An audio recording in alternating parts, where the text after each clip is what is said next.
Part 4. Be a leader. How to change people without giving offence or arousing resentment. 22. If you must find fault, this is the way to begin. A friend of mine was a guest at the White House for a weekend during the administration of Calvin Coolidge. Drifting into the president's private office, he heard Coolidge say to one of his secretaries, "That's a pretty dress you are wearing this morning, and you are a very attractive young woman." That was probably the most effusive praise Silent Cal had ever bestowed upon a secretary in his life. It was so unusual, so unexpected, that the secretary blushed in confusion. Then Coolidge said, "Now, don't get stuck up. I just said that to make you feel good. From now on, I wish you would be a little bit more careful with your punctuation." His method was probably a bit obvious, but the psychology was superb. It is always easier to listen to unpleasant things after we have heard some praise of our good points. A barber lathers a man before he shaves him, and that is precisely what McKinley did back in 1896 when he was running for president. One of the prominent Republicans of that day had written a campaign speech that he felt was just a trifle better than Cicero and Patrick Henry and Daniel Webster all rolled into one. With great glee, this chap read his immortal speech aloud to McKinley. The speech had its fine points, but it just wouldn't do. It would have raised a tornado of criticism. McKinley didn't want to hurt the man's feelings. He must not kill the man's splendid enthusiasm, and yet he had to say no. Note how adroitly he did it. "My friend, that is a splendid speech, a magnificent speech," McKinley said. "No one could have prepared a better one. There are many occasions on which it would be precisely the right thing to say, but is it quite suitable to this particular occasion? Sound and sober as it is from your standpoint, I must consider its effect from the party's standpoint. Now you go home and write a speech along the lines I indicate and send me a copy of it." He did just that. McKinley blue-penciled and helped him rewrite his second speech, and he became one of the effective speakers of the campaign. Here is the second most famous letter that Abraham Lincoln ever wrote. His most famous one was written to Mrs. Bixby, expressing his sorrow for the death of the 5 sons she had lost in battle. Lincoln probably dashed this letter off in 5 minutes, yet it sold at public auction in 1926 for $12,000, and that, by the way, was more money than Lincoln was able to save during half a century of hard work. The letter was written to General Joseph Hooker on April 26, 1863, during the darkest period of the Civil War. For 18 months, Lincoln's generals had been leading the Union Army from one tragic defeat to another. Nothing but futile, stupid human butchery. The nation was appalled. Thousands of soldiers had deserted from the army. And then the Republican members of the Senate had revolted and wanted to force Lincoln out of the White House. "We are now on the brink of destruction," Lincoln said. "It appears to me that even the Almighty is against us. I can hardly see a ray of hope." Such was the black sorrow and chaos out of which this letter came. I am printing the letter here because it shows how Lincoln tried to change an obstreperous general, when the very fate of the nation could have depended upon the general's action. This is perhaps the sharpest letter Abe Lincoln wrote after he became president, yet you will note that he praised General Hooker before he spoke of his grave faults. Yes, they were grave faults, but Lincoln didn't call them that. Lincoln was more conservative, more diplomatic. Lincoln wrote, "There are some things in regard to which I am not quite satisfied with you. Talk about tact and diplomacy." Here is the letter addressed to General Hooker. "I have placed you at the head of the Army of the Potomac. Of course I have done this upon what appears to me to be sufficient reasons, and yet I think it best for you to know that there are some things in regard to which I am not quite satisfied with you. I believe you to be a brave and skillful soldier, which, of course, I like. I also believe you do not mix politics with your profession, in which you are right. You have confidence in yourself, which is a valuable, if not an indispensable quality. You are ambitious, which, within reasonable bounds, does good rather than harm. But I think that during General Burnside's command of the army you have taken counsel of your ambition and thwarted him as much as you could, in which you did a great wrong to the country and to a most meritorious and honourable brother officer. I have heard, in such a way as to believe it, of your recently saying that both the army and the government needed a dictator. Of course, it was not for this, but in spite of it, that I have given you command. Only those generals who gain successes can set up as dictators. What I now ask of you is military success, and I will risk the dictatorship. The government will support you to the utmost of its ability, which is neither more nor less than it has done and will do for all commanders. I much fear that the spirit which you have aided to infuse into the army, of criticizing their commander and withholding confidence from him, will now turn upon you. I shall assist you as far as I can to put it down. Neither you nor Napoleon, if he were alive again, could get any good out of an army while such spirit prevails in it, and now beware of rashness. Beware of rashness, but with energy and sleepless vigilance go forward and give us victories. You are not a Coolidge, a McKinley, or a Lincoln. You want to know whether this philosophy will operate for you in everyday business contacts. Will it? Let's see. Let's take the case of W.P. Gore of the Walk Company, Philadelphia. The Walk Company had contracted to build and complete a large office building in Philadelphia by a certain specified date. Everything was going along well. The building was almost finished, when suddenly the subcontractor making the ornamental bronze work to go on the exterior of this building declared that he couldn't make delivery on schedule. What? An entire building held up, heavy penalties, distressing losses, all because of one man, long-distance telephone calls, arguments, heated conversations, all in vain. Then Mr. Gore was sent to New York to beard the bronze lion in his den. Do you know you are the only person in Brooklyn with your name? Mr. Gore asked the president of the subcontracting firm shortly after they were introduced. The president was surprised. No, I didn't know that. Well, said Mr. Gore, when I got off the train this morning, I looked in the telephone book to get your address, and you're the only person in the Brooklyn phone book with your name. I never knew that, the subcontractor said. He checked the phone book with interest. Well, it's an unusual name, he said proudly. My family came from Holland and settled in New York almost 200 years ago.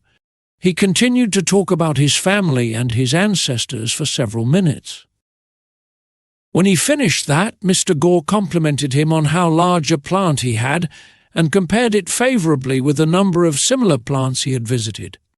It is one of the cleanest and neatest bronze factories I ever saw, said Gore. I've spent a lifetime building up this business, the subcontractor said, and I am rather proud of it. Would you like to take a look around the factory? During this tour of inspection, Mr. Gore complimented the other man on his system of fabrication and told him how and why it seemed superior to those of some of his competitors.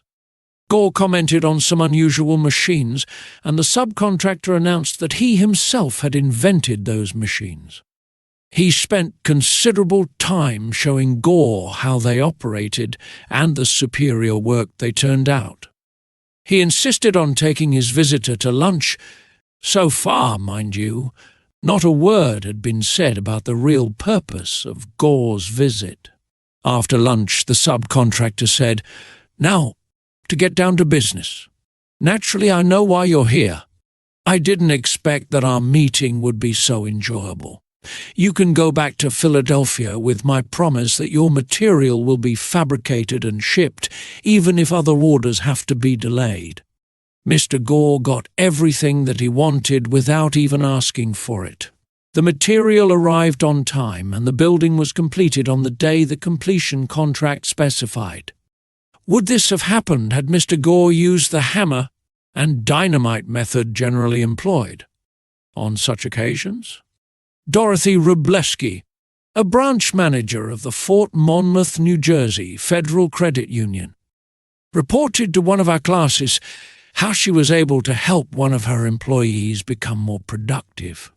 We recently hired a young lady as a teller trainee. Her contact with our customers was very good. She was accurate and efficient in handling individual transactions. The problem developed at the end of the day when it was time to balance out. The head teller came to me and strongly suggested that I fire this woman. He is holding up everyone else because she is so slow in balancing out. I've shown her over and over, but she can't get it. She's got to go. The next day, I observed her working quickly and accurately when handling the normal everyday transactions, and she was very pleasant with our customers. It didn't take long to discover why she had trouble balancing out. After the office closed, I went over to talk with her. She was obviously nervous and upset. I praised her for being so friendly and outgoing with the customers and complimented her for the accuracy and speed used in that work. I then suggested we review the procedure we use in balancing the cash drawer. Once she realized I had confidence in her, she easily followed my suggestions and soon mastered this function. We have had no problems with her since then. Beginning with praise is like the dentist who begins his work with Novocaine. The patient still gets a drilling, but the Novocaine is pain-killing. A leader will use. Principle 1. Begin with praise and honest appreciation. 23. How to criticize and not be hated for it. Charles Schwab was passing through one of his steel mills one day at noon when he came across some of his employees smoking. Immediately above their heads was a sign that said, "No smoking." Did Schwab point to the sign and say, "Can't you read?" Oh no, not Schwab. He walked over to the men, handed each one a cigar and said, "I'll appreciate it, boys, if you will smoke these on the outside."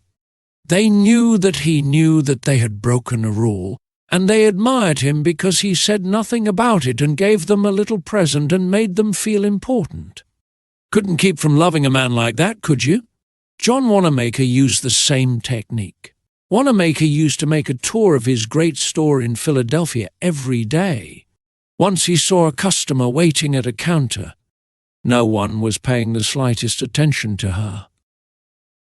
The salespeople, they were in a huddle at the far end of the counter, laughing and talking among themselves. Wanamaker didn't say a word. Quietly slipping behind the counter, he waited on the woman himself and then handed the purchase to the salespeople to be wrapped as he went on his way. Public officials are often criticized for not being accessible to their constituents. They are busy people, and the fault sometimes lies in overprotective assistants who don't want to overburden their bosses with too many visitors. Carl Langford, who has been mayor of Orlando, Florida, the home of Disney World, for many years, frequently admonished his staff to allow people to see him, claimed he had an open-door policy, yet the citizens of his community were blocked by secretaries and administrators when they called. Finally, the mayor found the solution. He removed the door from his office. His aides got the message. And the mayor has had a truly open administration since the day his door was symbolically thrown away. Simply changing one three-letter word can often spell the difference between failure and success in changing people without giving offense or arousing resentment. Many people begin their criticism with sincere praise followed by the word "but" and ending with a critical statement. For example, in trying to change a child's careless attitude towards studies, we might say, "We're really proud of you, Johnny, for raising your grades this term. But if you had worked harder on your algebra, the results would have been better." In this case, Johnny might feel encouraged until he heard the word "but." He might then question the sincerity of the original praise. To him, the praise seemed only to be a contrived lead-in to a critical inference of failure. Credibility would be strained, and we probably would not achieve our objectives of changing Johnny's attitude toward his studies. This could be easily overcome by changing the word "but" to "and." "We're really proud of you, Johnny, for raising your grades this term, and by continuing the same conscientious efforts next term, your algebra grade can be up with all the others." Now, Johnny would accept the praise because there was no follow-up of an inference of failure. We have called his attention to the behavior we wish to change indirectly, and the chances are he will try to live up to our expectations. Calling attention to one's mistakes indirectly works wonders with sensitive people who may resent bitterly any direct criticism. Marge Jacob of Woonsocket, Rhode Island, told one of our classes how she convinced some sloppy construction workers to clean up after themselves when they were building additions to her house. For the first few days of the work, when Mrs. Jacob returned from her job, she noticed that the yard was strewn with the cut ends of lumber. She didn't want to antagonize the builders because they did excellent work. So after the workers had gone home, she and her children picked up and neatly piled all the lumber debris in a corner. The following morning she called the foreman to one side and said, "I'm really pleased with the way the front lawn was left last night. It is nice and clean and does not offend the neighbours." From that day forward, the workers picked up and piled the debris to one side, and the foreman came in each day seeking approval of the condition the lawn was left in after a day's work. One of the major areas of controversy between members of the Army Reserves and their regular Army trainers is haircuts. The reservists consider themselves civilians, which they are most of the time, and resent having to cut their hair short. Master Sergeant Harley Kaiser of the 542nd USR School addressed himself to this problem when he was working with a group of reserve non-commissioned officers. As an old-time regular Army Master Sergeant, he might have been expected to yell at his troops and threaten them. Instead, he chose to make his point indirectly. "Gentlemen," he started, "you are leaders. You will be most effective when you lead by example. You must be the example for your men to follow. You know what the Army regulations say about haircuts. I'm going to get my hair cut today, although it is still much shorter than some of yours. You look at yourself in the mirror, and if you feel you need a haircut to be a good example, we'll arrange time for you to visit the post-barbership." The result was predictable. Several of the candidates did look in the mirror and went to the barber shop that afternoon and received regulation haircuts. Sergeant Kaiser commented the next morning that he already could see the development of leadership qualities in some of the members of the squad. On March 8, 1887, the eloquent Henry Ward Beecher died. The following Sunday, Lyman Abbott was invited to speak in the pulpit left silent by Beecher's passing. Eager to do his best, he wrote, rewrote, and polished his sermon with the meticulous care of a Flaubert. Then he read it to his wife. It was poor, as most written speeches are. She might have said, if she had had less judgment, "Lyman, that is terrible. That'll never do. You'll put people to sleep. It reads like an encyclopedia. You ought to know better than that after all the years you have been preaching. For heaven's sake, why don't you talk like a human being? Why don't you act natural? You'll disgrace yourself if you ever read that stuff." That's what she might have said. And if she had, you know what would have happened. And she knew too. So she merely remarked that it would make an excellent article for the North American Review. In other words, she praised it, and at the same time subtly suggested that it wouldn't do as a speech. Lyman Abbott saw the point, tore up his carefully prepared manuscript and preached without even using notes. An effective way to correct others' mistakes is Principle 2. Call attention to people's mistakes indirectly. 24. Talk about your own mistakes first. My niece, Josephine Carnegie, had come to New York to be my secretary. She was 19, had graduated from high school 3 years previously, and her business experience was a trifle more than zero. She became one of the most proficient secretaries west of Suez, but in the beginning she was, susceptible to improvement. One day when I started to criticize her, I said to myself, "Just a minute, Dale Carnegie, just a minute. You are twice as old as Josephine. You have had 10,000 times as much business experience. How can you possibly expect her to have your viewpoint, your judgment, your initiative, mediocre though they may be? And just a minute, Dale. What were you doing at 19?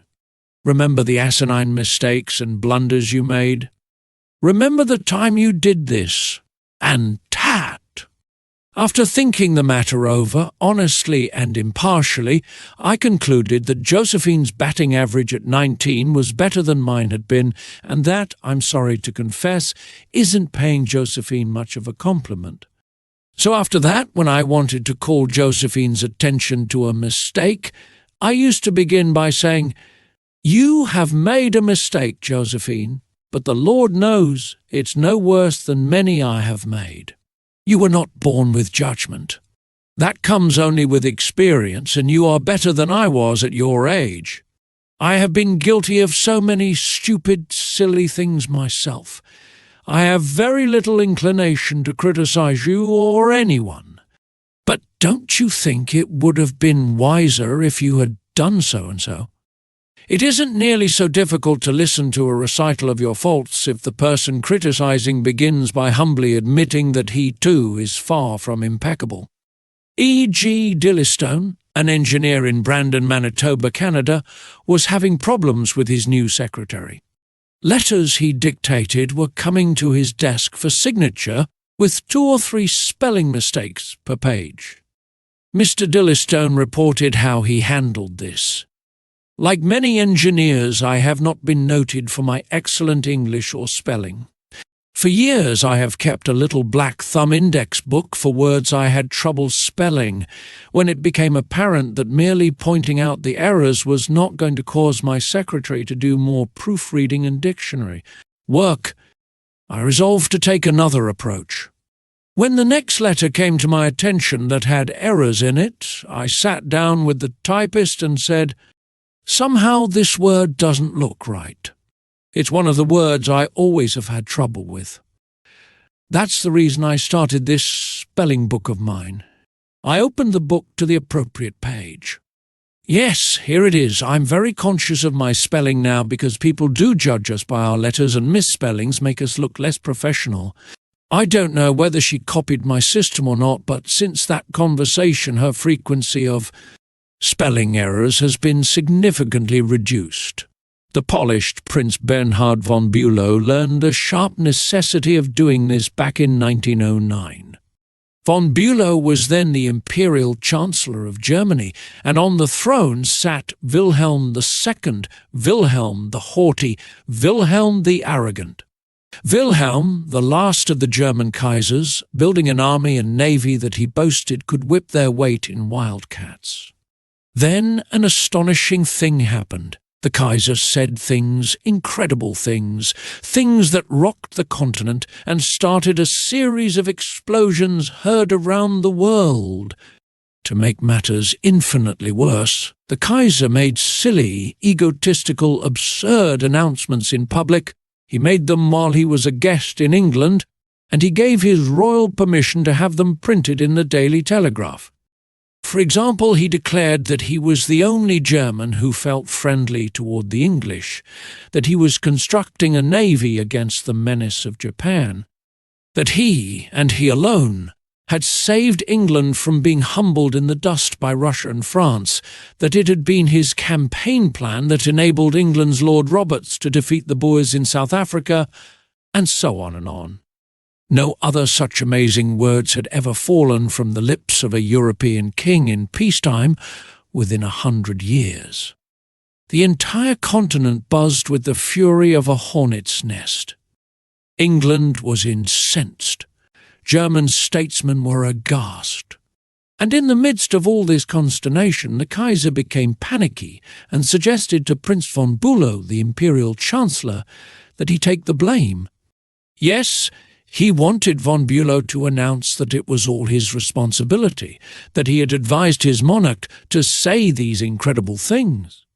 "But, Your Majesty," von Bülow protested, "it seems to me utterly impossible that anybody either in Germany or England could suppose me capable of having advised Your Majesty to say any such thing."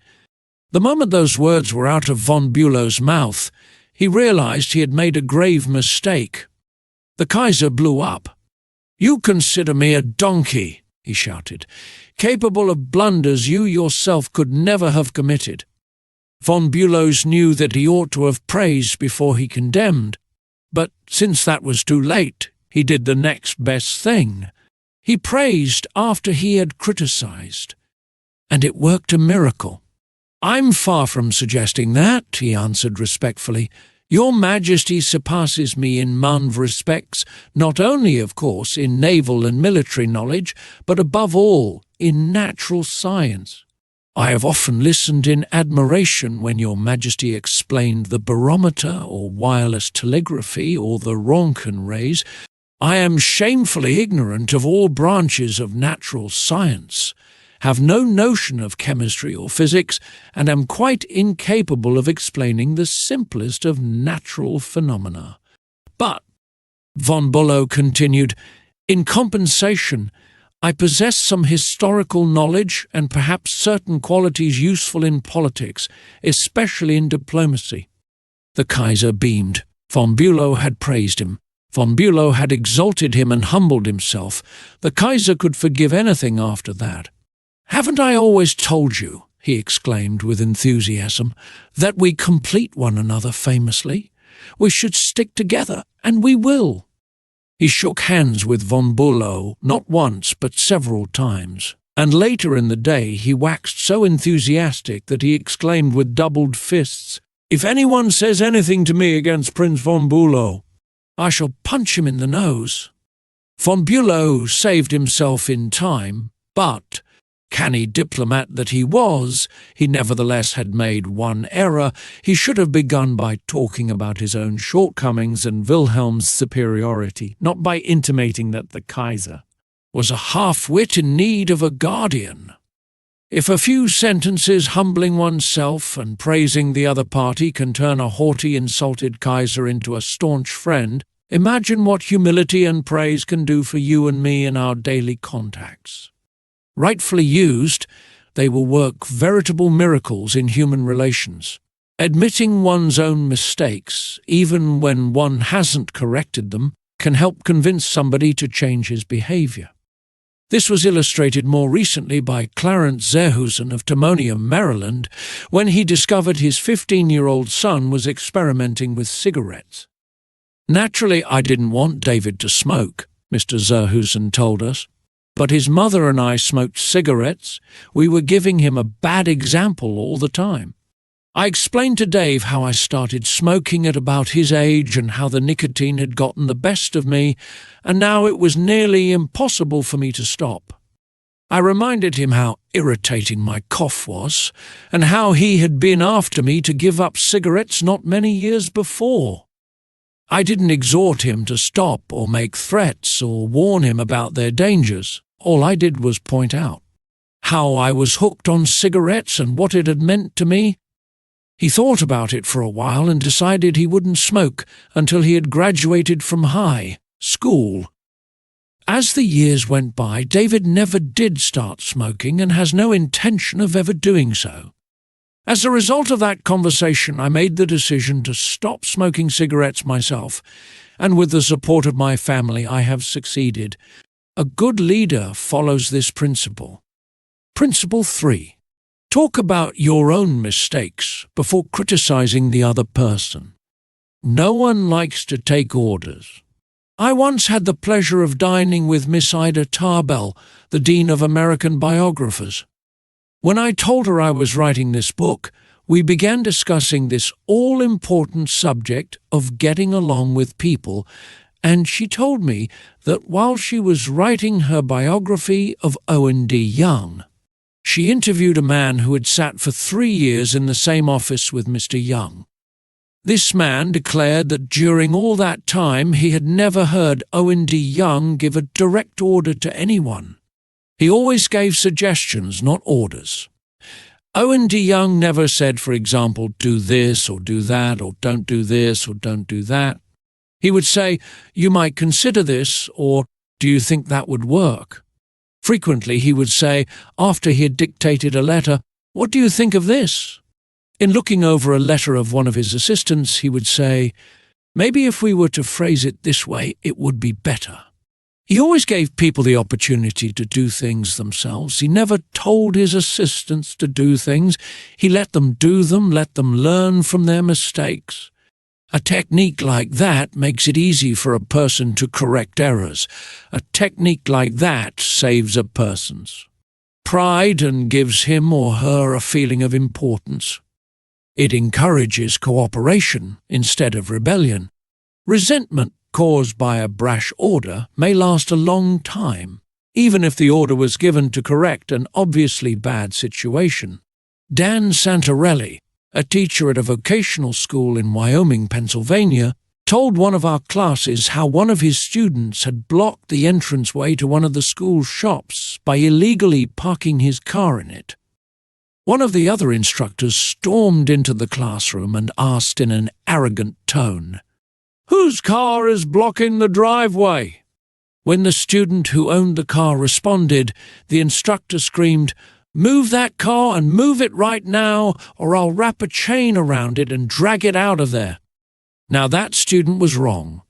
The car should not have been parked there.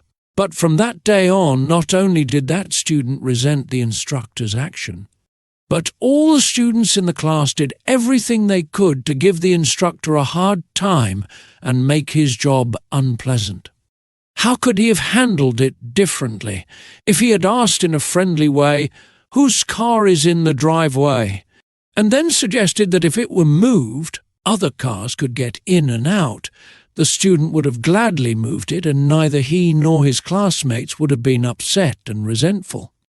Asking questions not only makes an order more palatable, it often stimulates the creativity of the persons whom you ask.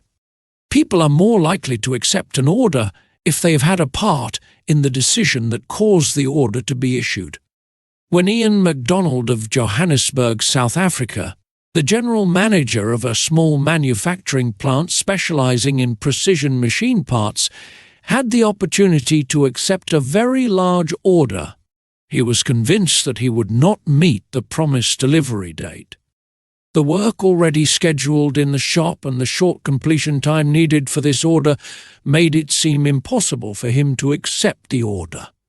Instead of pushing his people to accelerate their work and rush the order through, he called everybody together, explained the situation to them, and told them how much it would mean to the company and to them if they could make it possible to produce the order on time. Then he started asking questions. Is there anything we can do to handle this order? Can anyone think of different ways to process it through the shop that will make it possible to take the order?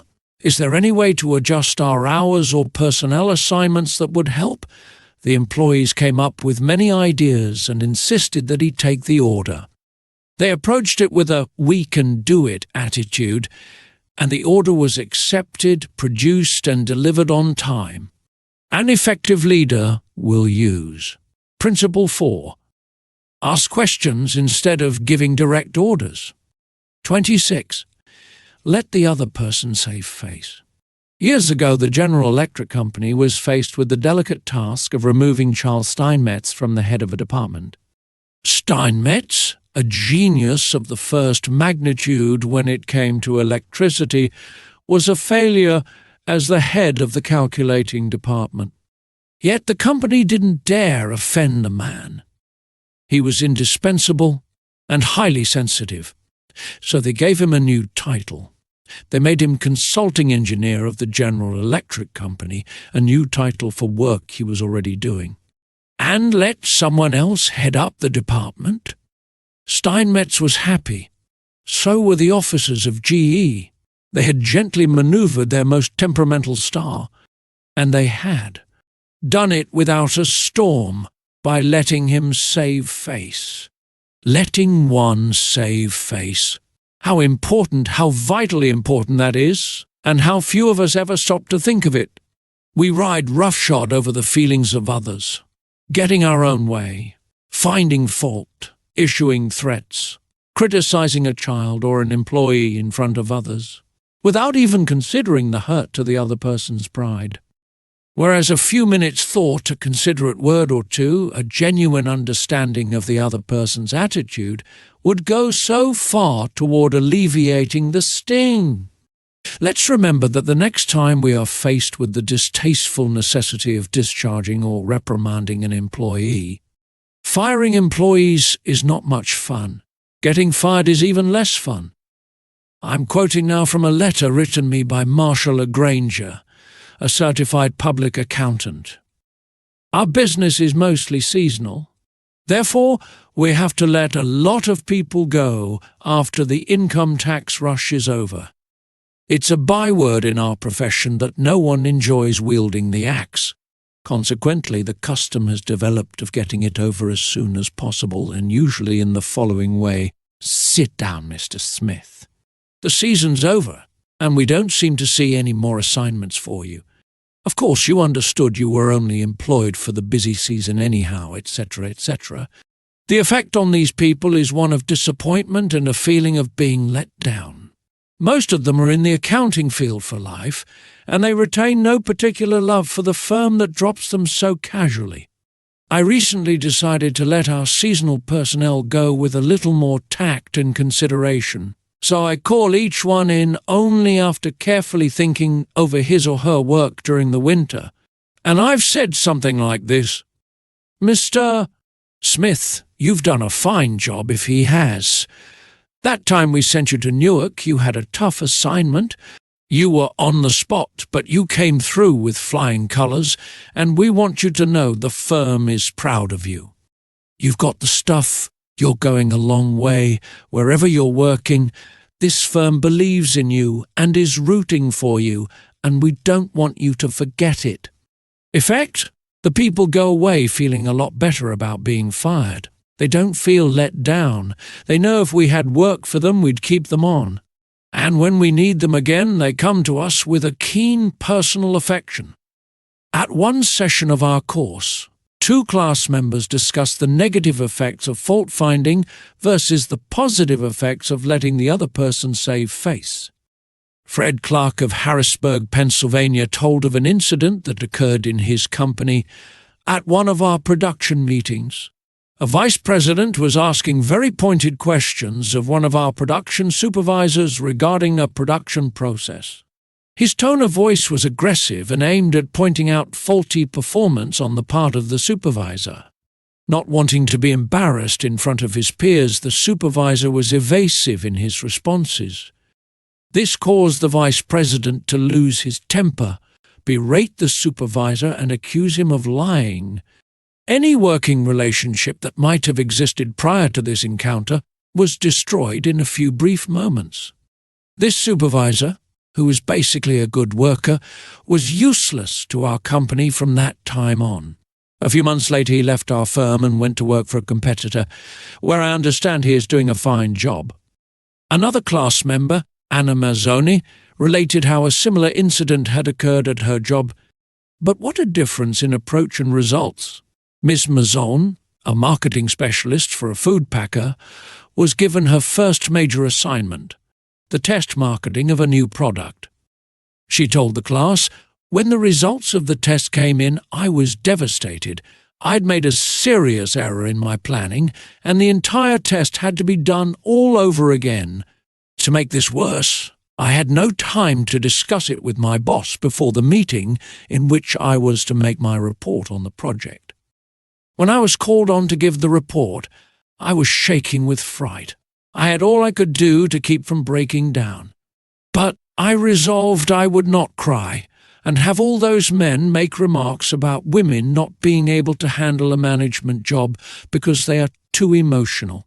I made my report briefly and stated that due to an error, I would repeat the study before the next meeting. I sat down, expecting my boss to blow up.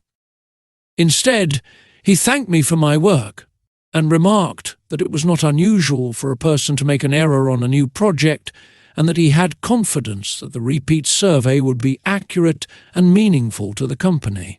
He assured me in front of all my colleagues that he had faith in me and I knew I had done my best, and that my lack of experience, not my lack of ability, was the reason for the failure. I left that meeting with my head in the air and with the determination that I would never let that boss of mine down again. Even if we are right and the other person is definitely wrong, we only destroy ego by causing someone to lose face. The legendary French aviation pioneer and author Antoine de Saint-Exupéry wrote, "I have no right to say or do anything that diminishes a man in his own eyes. What matters is not what I think of him, but what he thinks of himself. Hurting a man in his dignity is a crime. A real leader will always follow." Principle 5, let the other person save face. How to people onto success. Pete Barlow was an old friend of mine. He had a dog and pony act and spent his life traveling with circuses and vaudeville shows. I loved to watch Pete train new dogs for his act. I noticed that the moment a dog showed the slightest improvement, Pete patted and praised him and gave him meat and made a great to-do about it. That's nothing new. Animal trainers have been using that same technique for centuries. Why, I wonder? Don't we use the same common sense when trying to change people that we use when trying to change dogs? Why don't we use meat instead of a whip? Why don't we use praise instead of condemnation? Let us praise even the slightest improvement. That inspires the other person to keep on improving. In his book, I Ain't Much, Baby, But I'm All I Got, the psychologist Jess Lair comments, "Praise is like sunlight to the warm human spirit. We cannot flower and grow without it. And yet, while most of us are only too ready to apply to others the cold wind of criticism, we are somehow reluctant to give our fellow the warm sunshine of praise." Jess Lair, I Ain't Much, Baby, But I'm All I Got, Greenwich, Con, Fawcett, 1976, P2 Life, and see where a few words of praise have sharply changed my entire future. Can't you say the same thing about your life? History is replete with striking illustrations of the sheer witchery rays. For example, many years ago, a boy of 10 was working in a factory in Naples. He longed to be a singer, but his first teacher discouraged him. "You can't sing," he said. "You haven't any voice at all. It sounds like the wind in the shutters." But his mother, a poor peasant woman, put her arms about him and praised him and told him she knew he could sing. She could already see an improvement, and she went barefoot in order to save money to pay for his music lessons. That peasant mother's praise and encouragement changed that boy's life. His name was Enrico Caruso, and he became the greatest and most famous opera singer of his age. In the early 19th century, a young man in London aspired to be a writer, but everything seemed to be against him. He had never been able to attend school more than 4 years. His father had been flung in jail because he couldn't pay his debts, and this young man often knew the pangs of hunger. Finally, he got a job pasting labels on bottles of blacking in a rat-infested warehouse, and he slept at night in a dismal attic room with 2 other boys, gutter snipes from the slums of London. He had so little confidence in his ability to write that he sneaked out and mailed his first manuscript in the dead of night so nobody would laugh at him. Story after story was refused. Finally, the great day came when one was accepted. True, he wasn't paid a shilling for it, but one editor had praised him. One editor had given him recognition. He was so thrilled that he wandered aimlessly around the streets with tears rolling down his cheeks. The praise, the recognition that he received through getting one story in print changed his whole life, for if it hadn't been for that encouragement, he might have spent his entire life working in rat-infested factories. You may have heard of that boy. His name was Charles Dickens. Another boy in London made his living as a clerk in a dry goods store. He had to get up at 5 o'clock, sweep out the store, and slave for 14 hours a day. It was sheer drudgery, and he despised it. After 2 years he could stand it no longer, so he got up one morning and, without waiting for breakfast, tramped 15 miles to talk to his mother, who was working as a housekeeper. He was frantic. He pleaded with her. He wept. He swore he would kill himself if he had to remain in the shop any longer. Then he wrote a long, pathetic letter to his old schoolmaster, declaring that he was heartbroken, that he no longer wanted to live. His old schoolmaster gave him a little praise and assured him that he really was very intelligent and fitted for finer things, and offered him a job as a teacher. That praise changed the future of that boy and made a lasting impression on the history of English literature. For that boy went on to write innumerable best-selling books and made over $1 million with his pen. You've probably heard of him. His name, H.G. Wells. Use of praise instead of criticism is the basic concept of B.F. Skinner's teachings. This great contemporary psychologist has shown by experiments with animals and with humans that when criticism is minimized and praise emphasized, the good things people do will be reinforced and the poorer things will atrophy for lack of attention. John Ringlespaugh of Rocky Mount, North Carolina, used this in dealing with his children. It seemed that, as in so many families, mother and dad's chief form of communication with the children was yelling at them. And, as in so many cases, the children became a little worse rather than better after each such session, and so did the parents. There seemed to be no end in sight for this problem. Mr. Ringlespaugh determined to use some of the principles he was learning in our course to solve this situation. He reported, "We decided to try praise instead of harping on their faults. It wasn't easy when all we could see were the negative things they were doing. It was really tough to find things to praise. We managed to find something, and within the first day or two, some of the really upsetting things they were doing quit happening. Then some of their other faults began to disappear. They began capitalizing on the praise we were giving them. They even began going out of their way to do things right." Neither of us could believe it. Of course, it didn't last forever, but the norm reached after things leveled off was so much better. It was no longer necessary to react the way we used to. The children were doing far more right things than wrong ones. All of this was a result of praising the slightest improvement in the children rather than condemning everything they did wrong. This works on the job too. Keith Roper of Woodland Hills, California, applied this principle to a situation in his company. Some material came to him in his print shop, which was of exceptionally high quality. The printer who had done this job was a new employee who had been having difficulty adjusting to the job. His supervisor was upset about what he considered a negative attitude and was seriously thinking of terminating his services. When Mr. Roper was informed of this situation, he personally went over to the print shop and had a talk with the young man. He told him how pleased he was with the work he had just received and pointed out it was the best work he had seen produced in that shop for some time. He pointed out exactly why it was superior and how important the young man's contribution was to the company. Do you think this affected that young printer's attitude toward the company? Within days, there was a complete turnabout. He told several of his key workers about the conversation and how someone in the company really appreciated good work. And from that day on, he was a loyal and dedicated worker. What Mr. Roper did was not just flatter the young printer and say, "You're good." He specifically pointed out how his work was superior.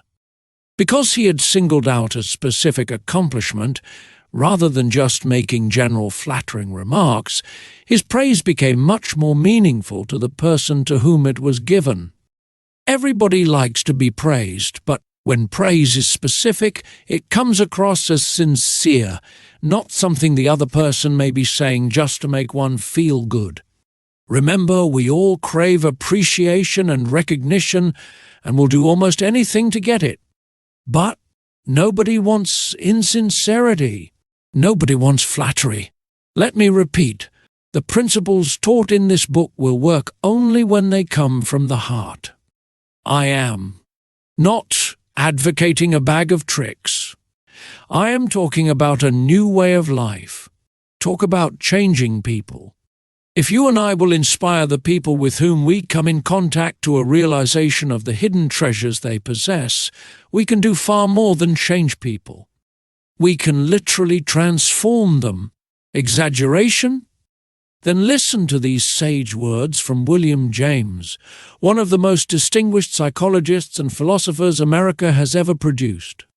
Compared with what we ought to be, we are only half awake.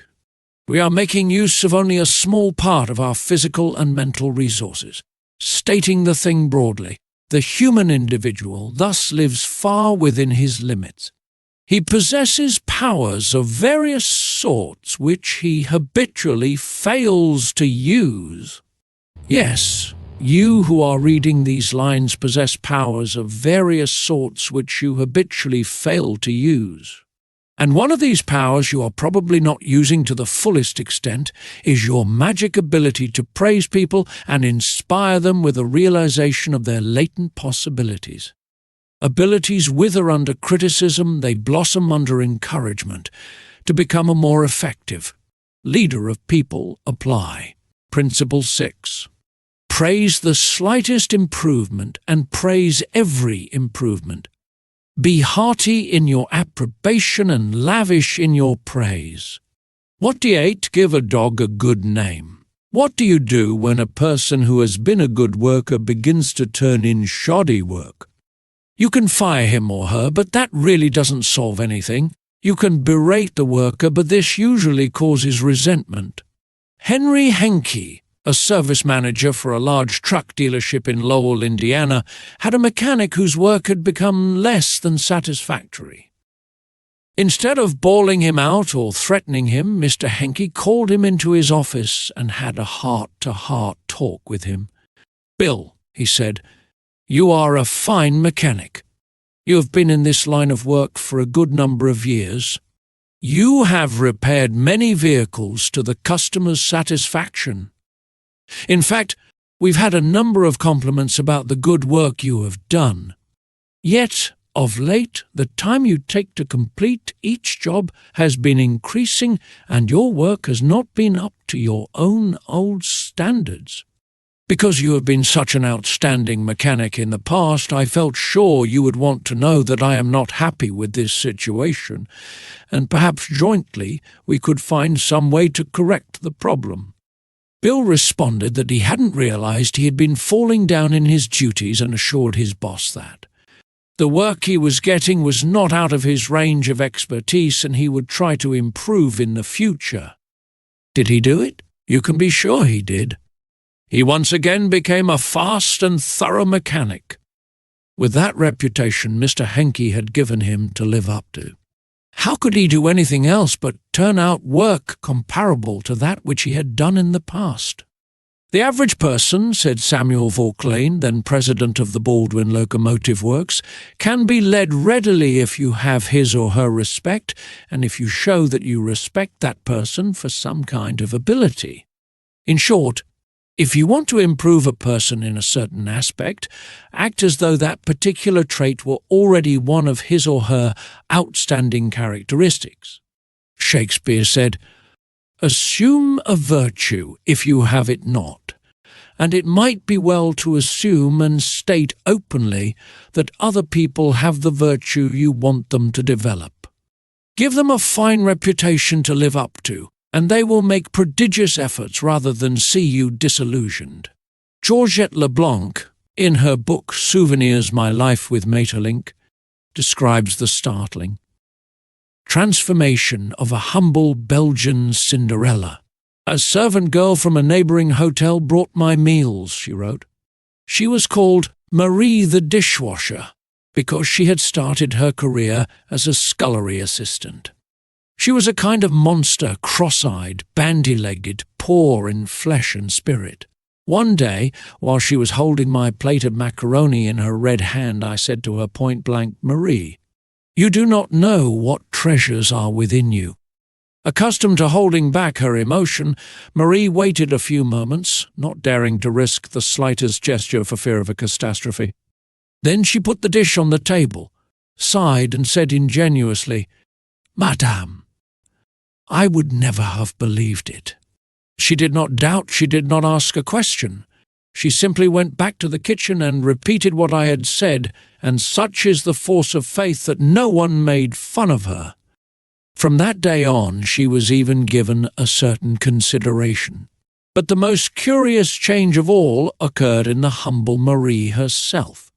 Believing she was the tabernacle of unseen marvels, she began taking care of her face and body so carefully that her starved youth seemed to bloom and modestly hide her plainness. 2 months later, she announced her coming marriage with the nephew of the chef. "I'm going to be a lady," she said, and thanked me. A small phrase had changed her entire life. Georgette Leblanc had given Marie the dishwasher a reputation to live up to, and that reputation had transformed her.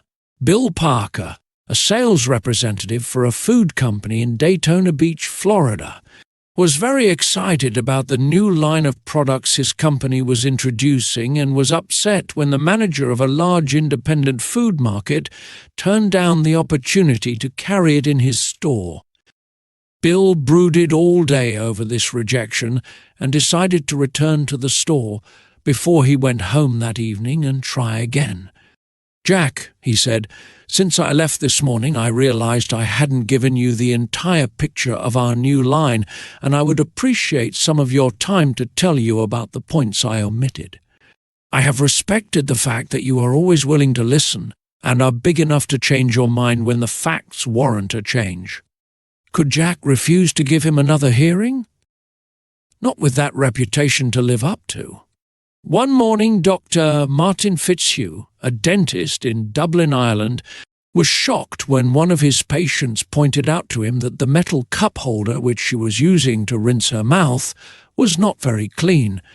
True, the patient drank from the paper cup, not the holder, but it certainly was not professional to use tarnished equipment. When the patient left, Dr. Fitzhugh retreated to his private office to write a note to Bridget, the charwoman who came twice a week to clean his office. He wrote, "My dear Bridget, I see you so seldom I thought I'd take the time to thank you for the fine job of cleaning you've been doing. By the way, I thought I'd mention that since 2 hours, twice a week, is a very limited amount of time. Please feel free to work an extra half hour from time to time if you feel you need to do those once-in-a-while things like polishing the cup holders and the like. I, of course, will pay you for the extra time." The next day, when I walked into my office, Dr. Fitzhugh reported, "My desk had been polished to a mirror-like finish, as had my chair, which I nearly slid out of. When I went into the treatment room, I found the shiniest, cleanest, chrome-plated cup holder I had ever seen nestled in its receptacle. I had given my charwoman a fine reputation to live up to, and because of this small gesture she outperformed all her past efforts. How much additional time did she spend on this? That's right, none at all.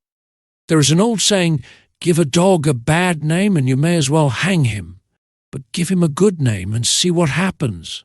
When Mrs. Ruth Hopkins, a fourth-grade teacher in Brooklyn, New York, looked at her class roster the first day of school, her excitement and joy of starting a new term was tinged with anxiety. In her class this year she would have Tommy T, the school's most notorious bad boy. His third-grade teacher had constantly complained about Tommy to colleagues, the principal, and anyone else who would listen. He was not just mischievous, he caused serious discipline problems in the class, picked fights with the boys, teased the girls, was fresh to the teacher, and seemed to get worse as he grew older. His only redeeming feature was his ability to learn rapidly and master the schoolwork easily. Mrs. Hopkins decided to face the Tommy problem immediately. When she greeted her new students, she made little comments to each of them. Rose, that's a pretty dress you are wearing. Alicia, I hear you draw beautifully. When she came to Tommy, she looked him straight in the eyes and said, Tommy, I understand you are a natural leader. I'm going to depend on you to help me make this class the best class in the fourth grade this year. She reinforced this over the first few days by complimenting Tommy on everything he did and commenting on how this showed what a good student he was. With that reputation to live up to, even a 9-year-old couldn't let her down, and he didn't. If you want to excel in that difficult leadership role of changing the attitude or behavior of others, use Principle 7. Give the other person a fine reputation to live up to. 29. Make the fault seem easy to correct. A bachelor friend of mine, about 40 years old, became engaged, and his fiancée persuaded him to take some belated dancing lessons. The Lord knows I needed dancing lessons, he confessed as he told me the story, for I danced just as I did when I first started 20 years ago. The first teacher I engaged probably told me the truth. She said I was all wrong, I would just have to forget everything and begin all over again. But that took the heart out of me. I had no incentive to go on, so I quit her. The next teacher may have been lying, but I liked it. She said nonchalantly that my dancing was a bit old-fashioned perhaps, but the fundamentals were all right. And she assured me I wouldn't have any trouble learning a few new steps.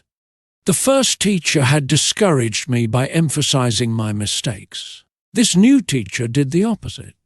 She kept praising the things I did right and minimizing my errors. All have a natural sense of rhythm, she assured me. You really are a natural-born dancer. Now my common sense tells me that I always have been and always will be a fourth-rate dancer. Yet deep in my heart, I still like to think that maybe she meant it. To be sure, I was paying her to say it, but why bring that up? At any rate, I know I am a better dancer than I would have been if she hadn't told me I had a natural sense of rhythm. That encouraged me. That gave me hope. That made me want to improve. Tell your child, your spouse, or your employee that he or she is stupid or dumb at a certain thing, has no gift for it, and is doing it all wrong, and you have destroyed almost every incentive to try to improve. But use the opposite technique. Be liberal with your encouragement. Make the things seem easy to do. Let the other person know that you have faith in his ability to do it, that he has an undeveloped flair for it, and he will practice until the dawn comes in the window in order to excel. Lowell Thomas, a superb artist in human relations, used this technique. He gave you confidence, inspired you with courage and faith. For example, I spent a weekend with Mr. and Mrs. Thomas, and on Saturday night I was asked to sit in on a friendly bridge game before a roaring fire. Bridge? Oh, no! No, not me. I knew nothing about it. The game had always been a black mystery to me. No, impossible. Why, Dale, it is no trick at all, Lowell replied. There is nothing to bridge except memory and judgment. You've written articles on memory. Bridge will be a cinch for you. It's right up your alley. And presto, almost before I realized what I was doing, I found myself for the first time at a bridge table.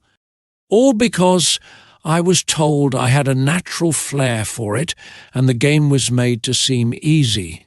Speaking of bridge reminds me of Ely Culbertson, whose books on bridge have been translated into 12 languages and have sold more than 1 million copies. Yet he told me he never would have made a profession out of the game if a certain young woman hadn't assured him he had a flair for it. When he came to America in 1922, he tried to get a job teaching in philosophy and sociology, but he couldn't. Then he tried selling coal and he failed at that. Then he tried selling coffee and he failed at that too. He had played some bridge, but it had never occurred to him in those days that someday he would teach it. He was not only a poor card player, but he was also very stubborn. He asked so many questions and held so many post-mortem examinations that no one wanted to play with him. Then he met a pretty bridge teacher, Josephine Dillon, fell in love and married her. She noticed how carefully he analysed his cards and persuaded him that he was a potential genius at the card table. It was that encouragement, and that alone, Culbertson told me, that caused him to make a profession of bridge. Clarence M. Jones, one of the instructors of our course in Cincinnati, Ohio, told how encouragement and making faults seem easy to correct completely changed the life of his son. In 1970, my son David, who was then 15 years old, came to live with me in Cincinnati. He had led a rough life. In 1958, his head was cut open in a car accident, leaving a very bad scar on his forehead. In 1960, his mother and I were divorced, and he moved to Dallas, Texas, with his mother. Until he was 15, he had spent most of his school years in special classes for slow learners in the Dallas school system. Possibly because of the scar, school administrators had decided he was brain injured and could not function at a normal level. He was 2 years behind his age group, so he was only in the 7th grade. Yet he did not know his multiplication tables, added on his fingers, and could barely read. There was one positive point. He loved to work on radio and TV sets. He wanted to become a TV technician. I encouraged this and pointed out that he needed math to qualify for the training. I decided to help him become proficient in this subject. We obtained 4 sets of flashcards: multiplication, division, addition, and subtraction. As we went through the cards, we put the correct answers in a discard stack. When David missed one, I gave him the correct answer and then put the card in the repeat stack until there were no cards left. I made a big deal out of each card he got right, particularly if he had missed it previously. Each night we would go through the repeat stack until there were no cards left. Each night we timed the exercise with a stopwatch. I promised him that when he could get all the cards correct in 8 minutes with no incorrect answers, we would quit doing it every night. This seemed an impossible goal to David. The first night it took 52 minutes, the second night 48, then 45, 44, 41, then under 40 minutes. We celebrated each reduction. I'd call in my wife, and we would both hug him, and we'd all dance a jig. At the end of the month, he was doing all the cards perfectly in less than 8 minutes. When he made a small improvement, he would ask to do it again. He had made the fantastic discovery that learning was easy and fun. Naturally, his grades in algebra took a jump. It is amazing how much easier algebra is when you can multiply. He astonished himself by bringing home a B in math. That had never happened before. Other changes came with almost unbelievable rapidity. His reading improved rapidly, and he began to use his natural talents in drawing. Later in the school year, his science teacher assigned him to develop an exhibit. He chose to develop a highly complex series of models to demonstrate the effect of levers. It required skill not only in drawing and model making, but in applied mathematics. The exhibit took first prize in his school's science fair, and was entered in the city competition, and won third prize for the entire city of Cincinnati. That did it. Here was a kid who had flunked 2 grades, who had been told he was brain damaged, who had been called Frankenstein by his classmates, and told his brains must have leaked out of the cut on his head. Suddenly, he discovered he could really learn and accomplish things. The result? From the last quarter of the 8th grade all the way through high school, he never failed to make the honor roll. In high school, he was elected to the National Honor Society. Once he found learning was easy, his whole life changed. If you want to help others to improve, remember Principle 8. Use encouragement. Make the fault seem easy to correct. 30. Making people glad to do what you want. Back in 1915, America was aghast for more than a year. The nations of Europe had been slaughtering one another on a scale never before dreamed of in all the bloody annals of mankind. Could peace be brought about? No one knew, but Woodrow Wilson was determined to try. He would send a personal representative, a peace emissary, to counsel with the warlords of Europe. William Jennings Bryan, Secretary of State Bryan, the peace advocate, longed to go. He saw a chance to perform a great service and make his name immortal.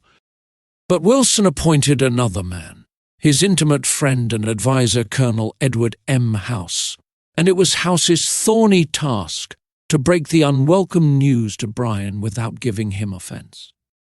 Bryan was distinctly disappointed when he heard I was to go to Europe as the peace emissary, Colonel House records in his diary. He said he had planned to do this himself. I replied that the president thought it would be unwise for anyone to do this officially, and that his going would attract a great deal of attention, and people would wonder why he was there. You see the intimation? House practically told Bryan that he was too important for the job, and Bryan was satisfied. Colonel House, adroit, experienced in the ways of the world, was following one of the important rules of human relations. Always make the other person happy about doing the thing you suggest. Woodrow Wilson followed that policy even when inviting William Gibbs McAdoo to become a member of his cabinet. That was the highest honor he could confer upon anyone, and yet Wilson extended the invitation in such a way as to make McAdoo feel doubly important. Here is the story in McAdoo's own words. He, Wilson, said that he was making up his cabinet and that he would be very glad if I would accept a place in it as Secretary of the Treasury. He had a delightful way of putting things. He created the impression that by accepting this great honor, I would be doing him a favor. Unfortunately, Wilson didn't always employ such taunt. If he had, history might have been different. For example, Wilson didn't make the Senate and the Republican Party happy by entering the United States in the League of Nations. Wilson refused to take such prominent Republican leaders as Elihu Root or Charles Evans Hughes or Henry Cabot Lodge to the peace conference with him. Instead, he took along unknown men from his own party. He snubbed the Republicans, refused to let them feel that the League was their idea as well as his, refused to let them have a finger in the pie, and, as a result of this crude handling of human relations, wrecked his own career, ruined his health, shortened his life, caused America to stay out of the League, and altered the history of the world. Statesmen and diplomats aren't the only ones who use this make a person happy, do things you want them to do approach. Dale Ferrier of Fort Wayne, Indiana, told how he encouraged one of his young children to willingly do the chore he was assigned. One of Jeff's chores was to pick up pears from under the pear tree so the person who was mowing underneath wouldn't have to stop to pick them up. He didn't like this chore, and frequently it was either not done at all or it was done so poorly that the mower had to stop and pick up several pears that he had missed. Rather than have an eyeball-to-eyeball confrontation about it, one day I said to him, "Jeff, I'll make a deal with you. For every bushel basket full of pears you pick up, I'll pay you $1. But after you are finished, for every pear I find left in the yard, I'll take away $1. How does that sound?" As you would expect, he not only picked up all of the pears, but I had to keep an eye on him to see that he didn't pull a few off the trees to fill up some of the baskets. I knew a man who had to refuse many invitations to speak, invitations extended by friends, invitations coming from people to whom he was obligated. And yet he did it so adroitly that the other person was at least contented with his refusal. How did he do it? Not by merely talking about the fact that he was too busy and too this and too that. No, after expressing his appreciation of the invitation and regretting his inability to accept it, he suggested a substitute speaker. In other words, he didn't give the other person any time to feel unhappy about the refusal. He immediately changed the other person's thoughts to some other speaker who could accept the invitation. Gunter Schmidt, who took our course in West Germany, told of an employee in the food store he managed who was negligent about putting the proper price tags on the shelves where the items were displayed. This caused confusion and customer complaints. Reminders, admonitions, confrontations with her about this did not do much good. Finally, Mr. Schmidt called her into his office and told her he was appointing her supervisor of price tag posting for the entire store, and she would be responsible for keeping all of the shelves properly tagged. This new responsibility and title changed her attitude completely, and she fulfilled her duties satisfactorily from then on. Childish, perhaps. But that is what they said to Napoleon when he created the Legion of Honor and distributed 15,000 crosses to his soldiers and made 18 of his generals marshals of France and called his troops the Grand Army. Napoleon was criticized for giving toys to war-hardened veterans, and Napoleon replied, "Men are ruled by toys." This technique of giving titles and authority worked for Napoleon, and it will work for you. For example, a friend of mine, Mrs. Ernest Gent of Scarsdale, New York, was troubled by boys running across and destroying her lawn. She tried criticism. She tried coaxing. Neither worked. Then she tried giving the worst sinner in the gang a title and a feeling of authority. She made him her detective and put him in charge of keeping all trespassers off her lawn. That solved her problem. Her detective built a bonfire in the backyard, heated and iron red hot, and threatened to brand any boy who stepped on the lawn. The effective leader should keep the following guidelines in mind when it is necessary to change attitudes or behavior. Be sincere. Do not promise anything that you cannot deliver. Forget about the benefits to yourself and concentrate on the benefits to the other person. Know exactly what it is you want the other person to do. Be empathetic. Ask yourself, what is it the other person really wants? Consider the benefits that person will receive from doing what you suggest. Match those benefits to the other person's wants. When you make your request, put it in a form that will convey to the other person the idea that he personally will benefit.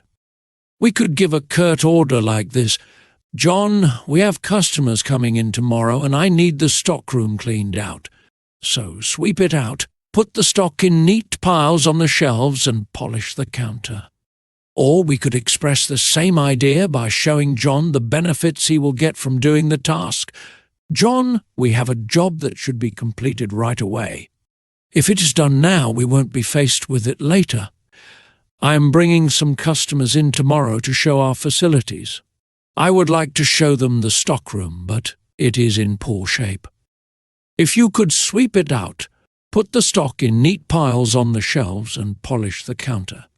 It would make us look efficient, and you will have done your part to provide a good company image. Will John be happy about doing what you suggest? Probably not very happy, but happier than if you had not pointed out the benefits. Assuming you know that John has pride in the way his stockroom looks and is interested in contributing to the company image, he will be more likely to be cooperative.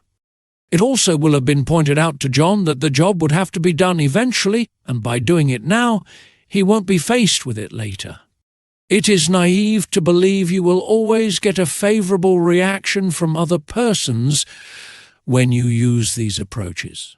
But the experience of most people shows that you are more likely to change attitudes this way than by not using these principles. And if you increase your successes by even a mere 10%, you have become 10% more effective as a leader than you were before, and that is your benefit.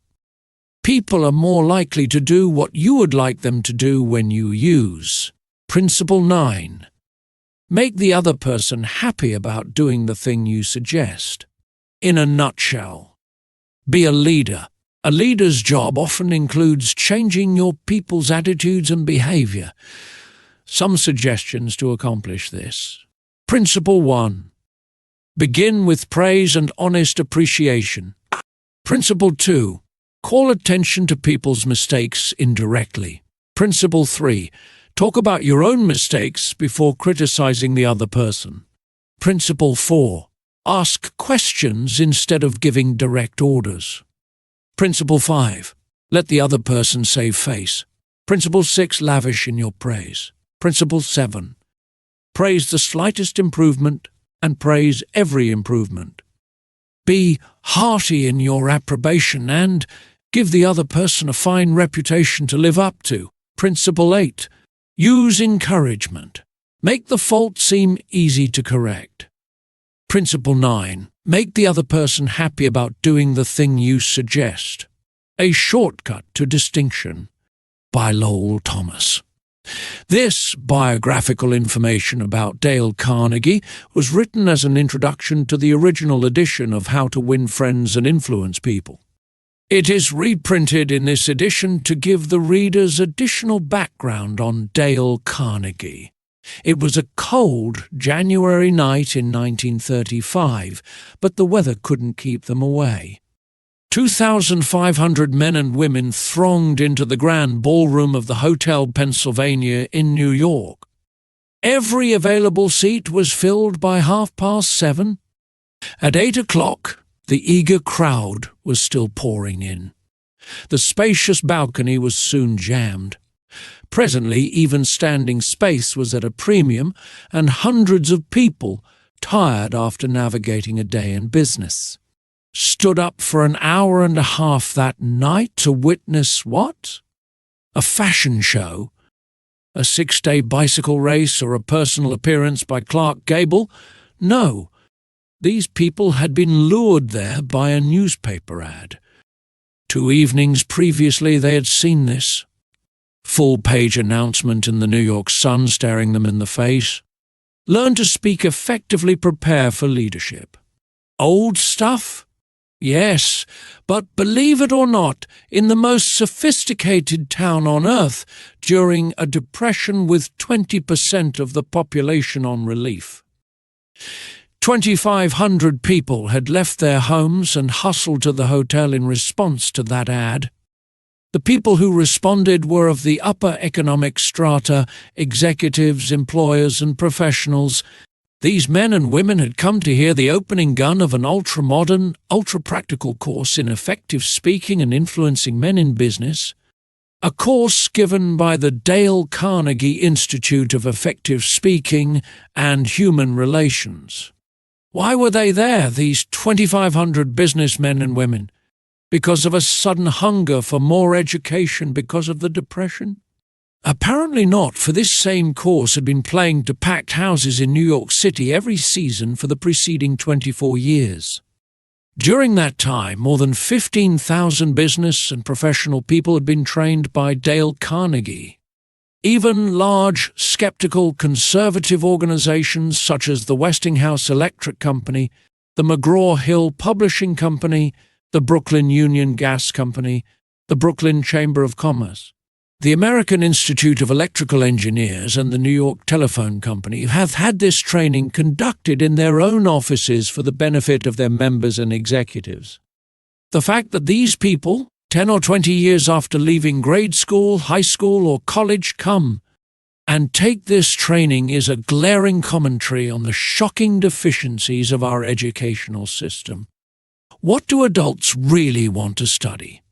That is an important question, and in order to answer it, the University of Chicago, the American Association for Adult Education, and the United YMCA schools made a survey over a 2-year period. That survey revealed that the prime interest of adults is health. It also revealed that their second interest is in developing skill in human relationships. They want to learn the technique of getting along with and influencing other people. They don't want to become public speakers, and they don't want to listen to a lot of high-sounding talk about psychology. They want suggestions they can use immediately in business, in social contacts, and in the home. So that was what adults wanted to study, was it? All right, said the people making the survey. Fine. If that is what they want, we'll give it to them. Looking around for a textbook, they discovered that no working manual had ever been written to help people solve their daily problems in human relationships. Here was a fine kettle of fish.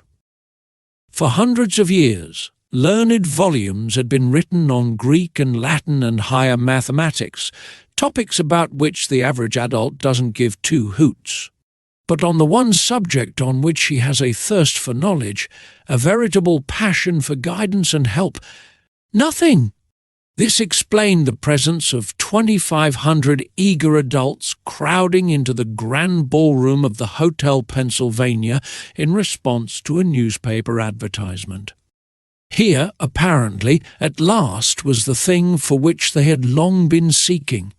Back in high school and college, they had pored over books, believing that knowledge alone was the open sesame to financial and professional rewards, but a few years in the rough and tumble of business and professional life had brought sharp disillusionment. They had seen some of the most important business successes won by men who possessed, in addition to their knowledge, the ability to talk well, to win people to their way of thinking, and to sell themselves and their ideas. They soon discovered that if one aspired to wear the captain's cap and navigate the ship of business, personality and the ability to talk are more important than a knowledge of Latin verbs or a sheepskin from Harvard. The advertisement in the New York Sun promised that the meeting would be highly entertaining. It was. 18 people who had taken the course were marshalled in front of the loudspeaker, and 15 of them were given precisely 75 seconds each to tell his or her story. Only 75 seconds of talk, then bang went the gavel, and the chairman shouted, "Time! Next speaker!" The affair moved with the speed of a herd of buffalo thundering across the plains. Spectators stood for an hour and a half to watch the performance. The speakers were a cross-section of life. Several sales representatives, a chain store executive, a baker, the president of a trade association, 2 bankers, an insurance agent, an accountant, a dentist, an architect, a druggist who had come from Indianapolis to New York to take the course, a lawyer who had come from Havana in order to prepare himself to give one important 3-minute speech. The first speaker bore the Gaelic name Patrick J. O'Hare. Born in Ireland, he attended school for only 4 years, drifted to America, worked as a mechanic, then as a chauffeur. Now, however, he was 40. He had a growing family and needed more money, so he tried selling trucks. Suffering from an inferiority complex that, as he put it, was eating his heart out, he had to walk up and down in front of an office half a dozen times before he could summon up enough courage to open the door. He was so discouraged as a salesman that he was thinking of going back to working with his hands in a machine shop, when one day he received a letter inviting him to an organization meeting of the Dale Carnegie course in effective speaking. He didn't want to attend. He feared he would have to associate with a lot of college graduates, that he would be out of place. His despairing wife insisted that he go, saying, "It may do you some good, Pat. God knows you need it." He went down to the place where the meeting was to be held and stood on the sidewalk for 5 minutes before he could generate enough self-confidence to enter the room. The first few times he tried to speak in front of the others, he was dizzy with fear. But as the weeks drifted by, he lost all fear of audiences and soon found that he loved to talk. The bigger the crowd, the better. And he also lost his fear of individuals and of his superiors. He presented his ideas to them, and soon he had been advanced into the sales department. He had become a valued and much-liked member of his company. This night, in the Hotel Pennsylvania, Patrick O'Hare stood in front of 2,500 people and told a gay, rollicking story of his achievements. Wave after wave of laughter swept over the audience. Few professional speakers could have equaled his performance. The next speaker, Godfrey Meyer, was a grey-headed banker, the father of 11 children. The first time he had attempted to speak in class, he was literally struck dumb. His mind refused to function. His story is a vivid illustration of how leadership gravitates to the person who can talk. He worked on Wall Street, and for 25 years he had been living in Clifton, New Jersey. During that time, he had taken no active part in community affairs and knew perhaps 500 people. Shortly after he had enrolled in the Carnegie course, he received his tax bill and was infuriated by what he considered unjust charges. Ordinarily, he would have sat at home and fumed, or he would have taken it out in grousing to his neighbors. But instead, he put on his hat that night, walked into the town meeting and blew off steam in public. As a result of that talk of indignation, the citizens of Clifton, New Jersey, urged him to run for the town council. So for weeks he went from one meeting to another, denouncing waste and municipal extravagance. There were 96 candidates in the field. When the ballots were counted, Godfrey Meyer's name led all the rest. Almost overnight, he had become a public figure among the 40,000 people in his community. As a result of his talks, he made 80 times more friends in 6 weeks than he had been able to previously in 25 years. And his salary as councilman meant that he got a return of 1,000% a year on his investment in the Carnegie course. The third speaker, the head of a large national association of food manufacturers, told how he had been unable to stand up and express his ideas at meetings of a board of directors. As a result of learning to think on his feet, 2 astonishing things happened. He was soon made president of his association, and in that capacity he was obliged to address meetings all over the United States. Excerpts from his talks were put on the Associated Press wires and printed in newspapers and trade magazines throughout the country. In 2 years, after learning to speak more effectively, he received more free publicity for his company and its products than he had been able to get previously, with $250,000 spent in direct advertising. This speaker admitted that he had formerly hesitated to telephone some of the more important business executives in Manhattan and invite them to lunch with him. But, as a result of the prestige he had acquired by his talks, these same people telephoned him and invited him to lunch and apologized to him for encroaching on his time. The ability to speak is a shortcut to distinction. It puts a person in the limelight, raises one head and shoulders above the crowd, And the person who can speak acceptably is usually given credit for an ability out of all proportion to what he or she really possesses. A movement for adult education has been sweeping over the nation, and the most spectacular force in that movement was Dale Carnegie, a man who listened to and critiqued more talks by adults than has any other man in captivity. According to a cartoon by Believe It or Not Ripley, he had criticized 150,000 speeches. If that grand total doesn't impress you, remember that it meant one talk for almost every day that has passed since Columbus discovered America.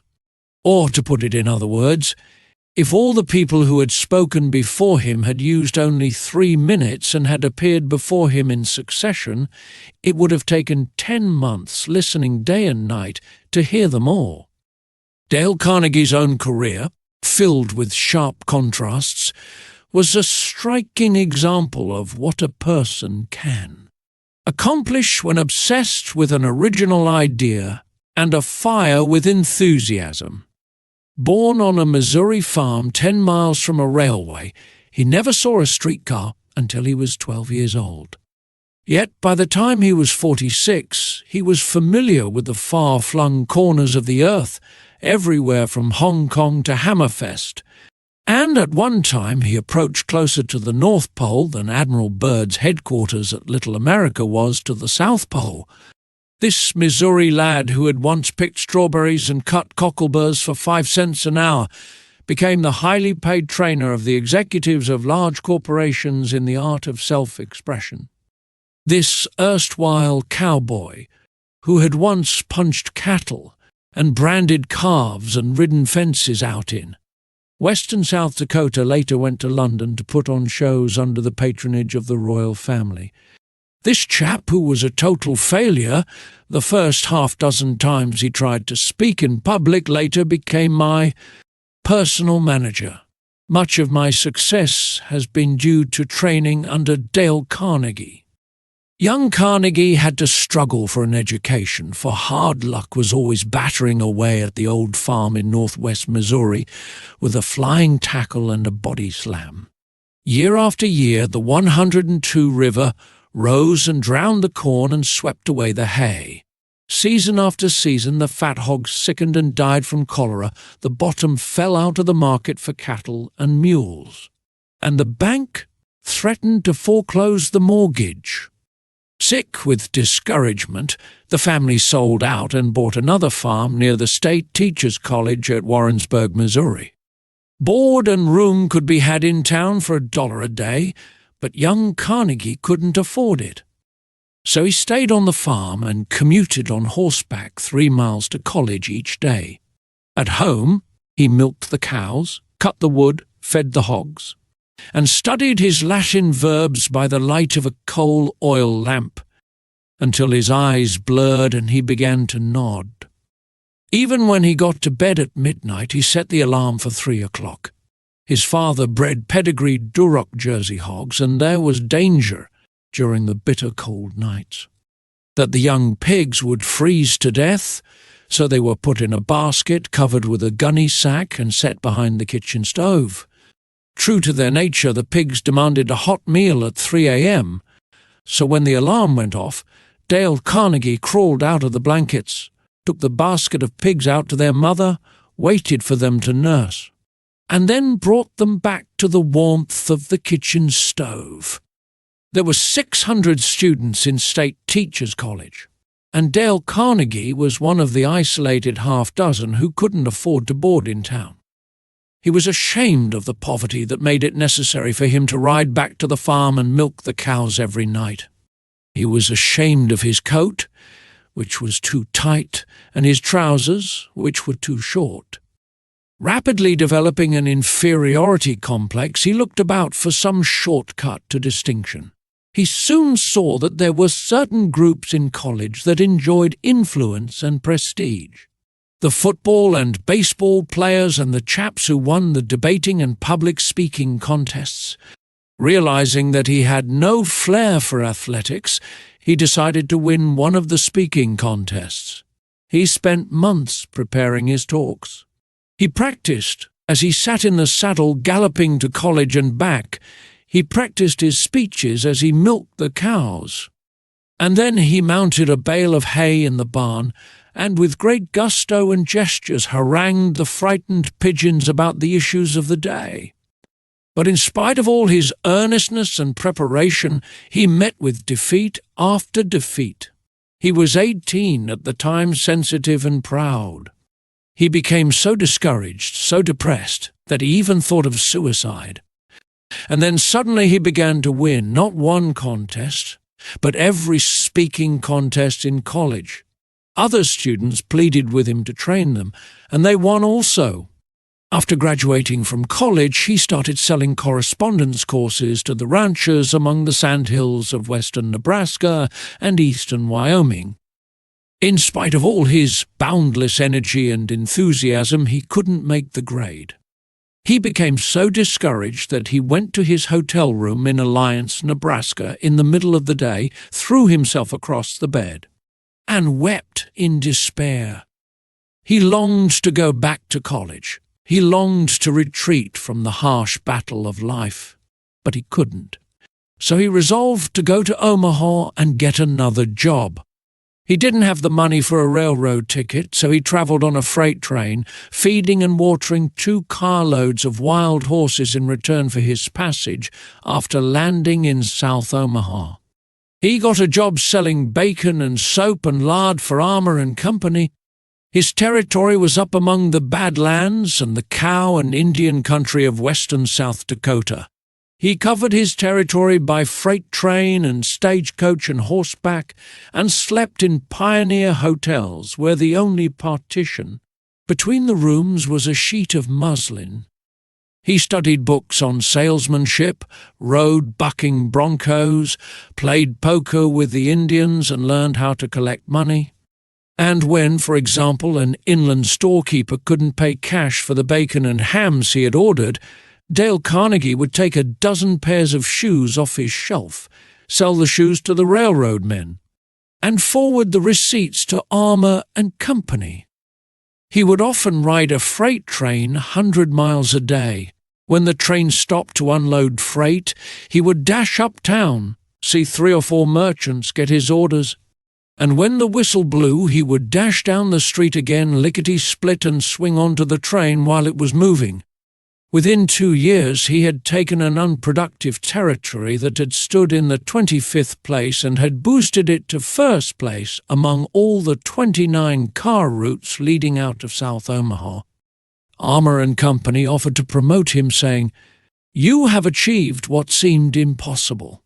But he refused the promotion and resigned, went to New York, studied at the American Academy of Dramatic Arts, and toured the country, playing the role of Dr. Hartley in Polly of the Circus. He would never be a Booth or a Barrymore. He had the good sense to recognize that, so back he went to sales work, selling automobiles and trucks for the Packard Motor Car Company. He knew nothing about machinery and cared nothing about it. Dreadfully unhappy, he had to scourge himself to his task each day. He longed to have time to study, to write the books he had dreamed about writing back in college.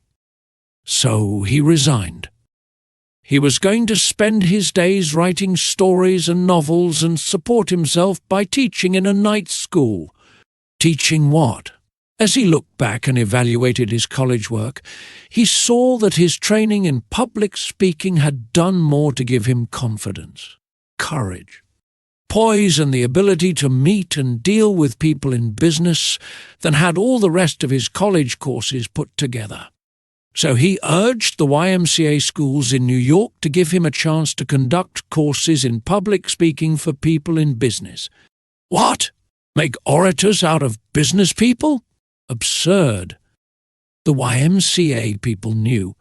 They had tried such courses and they had always failed. When they refused to pay him a salary of $2 a night, he agreed to teach on a commission basis and take a percentage of the net profits, if there were any profits to take. And inside of 3 years, they were paying him $30 a night on that basis, instead of $2. The course grew. Other wise heard of it, then other cities. Dale Carnegie soon became a glorified circuit rider covering New York, Philadelphia, Baltimore, and later London and Paris. All the textbooks were too academic and impractical for the business people who flocked to his courses. Because of this, he wrote his own book entitled Public Speaking and Influencing Men in Business. It became the official text of all the YMCAs, as well as of the American Bankers Association and the National Credit Men's Association. Dale Carnegie claimed that all people can talk when they get mad. He said that if you hit the most ignorant man in town on the jaw and knock him down, he would get on his feet and talk with an eloquence, heat and emphasis that would have rivaled that world-famous orator William Jennings Bryan at the height of his career. He claimed that almost any person can speak acceptably in public if he or she has self-confidence and an idea that is boiling and stewing within. The way to develop self-confidence, he said, is to do the thing you fear to do and get a record of successful experiences behind you. So he forced each class member to talk at every session of the course. The audience is sympathetic. They are all in the same boat, and by constant practice they develop a courage, confidence and enthusiasm that carry over into their private speaking. Dale Carnegie would tell you that he made a living all these years, not by teaching public speaking. That was incidental. His main job was to help people conquer their fears and develop courage.